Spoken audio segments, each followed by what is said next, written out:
perdagangan merupakan jalur yang paling terdampak juga apabila terjadi de-dollarisasi ini. Kalau tanggapan Anda seperti apa? Apakah eksportir kita sudah siap?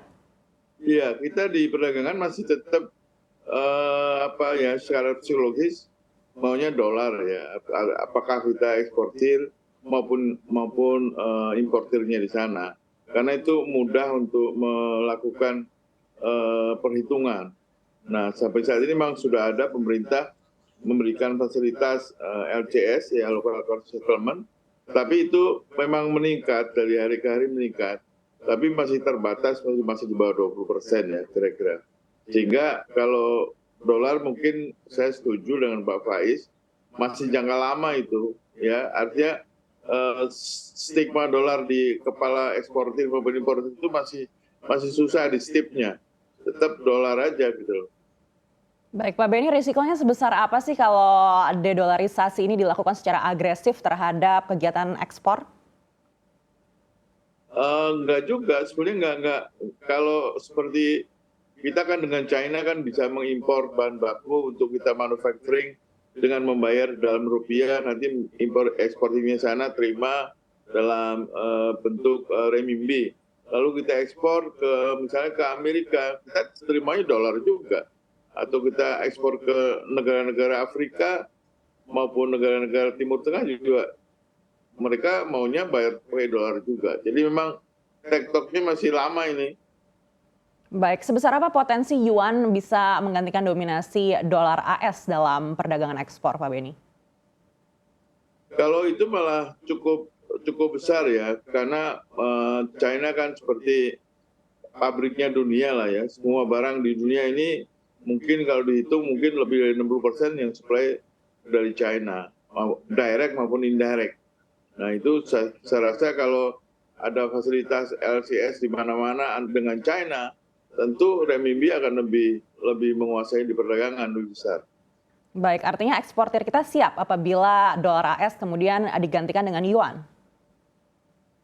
Kita siap aja, karena orang dagangan tinggal hitung-hitungannya aja.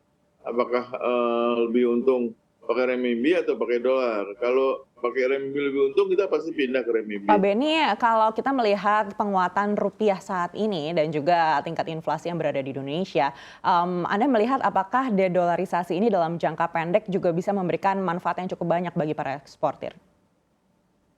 Kalau untuk eksportir malah tidak ada manfaatnya, malah rupiah yang menguat itu akan meningkatkan biaya produksinya kalau dijadikan dolar kan jadinya.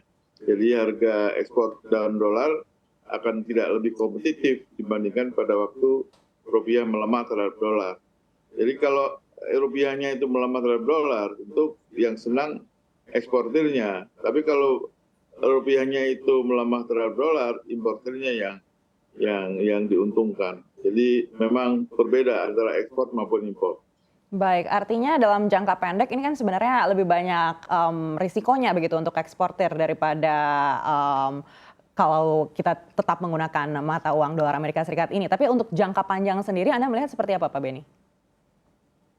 Jangka panjang itu kalau untuk eksportir yang penting fluktuasi nilai tukarnya tidak terlalu tajam dan tidak terlalu sering. Yaitu kalau mau turun ya bertahap, kalau mau naik juga naik bertahap. Itu akan lebih memberikan satu dukungan terhadap biaya produksi.